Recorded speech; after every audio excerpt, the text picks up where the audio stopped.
So hopefully this will make sense in a moment when we write it and you see. So I'm going to say file equals read dir this time, and we're applying the handle into that. So we're reading in the handle that we've already opened with open dir. Now let me explain what happens in this loop. Every time we go around this loop, file is going to equal the next file along. So in this case we have, let's just double check, we've got 3 files here. So for the first loop we'll equal first file.txt, then second file.txt, then third file.txt. Now it will only represent in a string format, so file is now a string format. It won't actually be a link to the file, so we need to do that ourselves. So let's go ahead and just test this out. We can say echo file and then a line break. So let's preview this in our browser and see what it looks like. Okay, so we have the first file.txt, second file.txt and third file.txt. However, you can also see that we've got this double dot here and this single dot here. This is just part of a normal directory structure, so it's along with the other files, we've also got this, which means current directory, and this means back a directory. So these are the options that we can do by saying go back a directory or forward a directory, but we don't want to include these because we just want to look inside the files, look inside this files directory and list our files. So let's go and see what we can do to sort this out. Now we need to create a condition inside of our loop, so we need to create an if statement here, and we'll end that there. Okay, remember your block.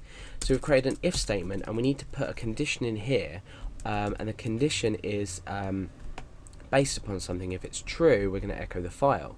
So the condition could be if file doesn't equal a dot and file doesn't equal 2 dots. So if it doesn't equal a dot and doesn't equal 2 dots, then we can echo out a file. So therefore this dot and this 2 dots will be eliminated from our list, and this echo won't happen.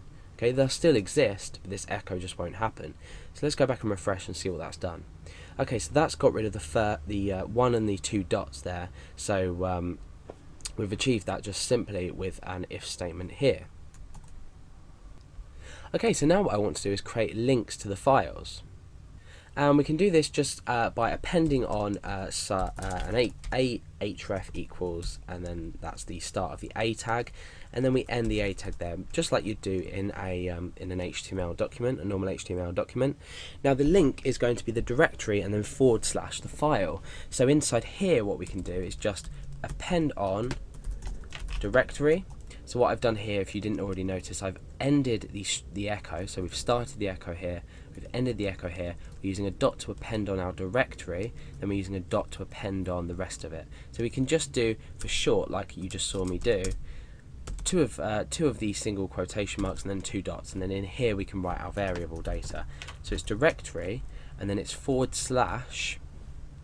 and then 2 more dots, 2 more single quotation marks, and file. So now what we can see is when we refresh, you can see that these are links. Now if you look at the bottom of the video in the left hand corner, you can see localhost /series /file handling /files, and then first file.txt. If I move my mouse down to the second one, you can see that at the bottom of the video, in the bottom of the browser, it changes to second file, and the same with third file. So now what we can do is click on these and view the contents of the first file, view the contents of the second file, and view the contents of the third file, which you can see I've just written the first file, second file and third file. But obviously if these were images, you could change the ahref tag, and you can instead change it to image source, and you could point the source to the image that's located within the directory. And you could also talk about using functions that we've already seen in previous tutorials by myself, to only show JPEG files. So what we could do is we could either read in the file itself and check the type, or we could select everything after the last dot and say, is it a JPEG file? But for now, I'll leave you with this. This is a basic, most standard structure of looping through a file and displaying all files that don't equal a dot and 2 dots.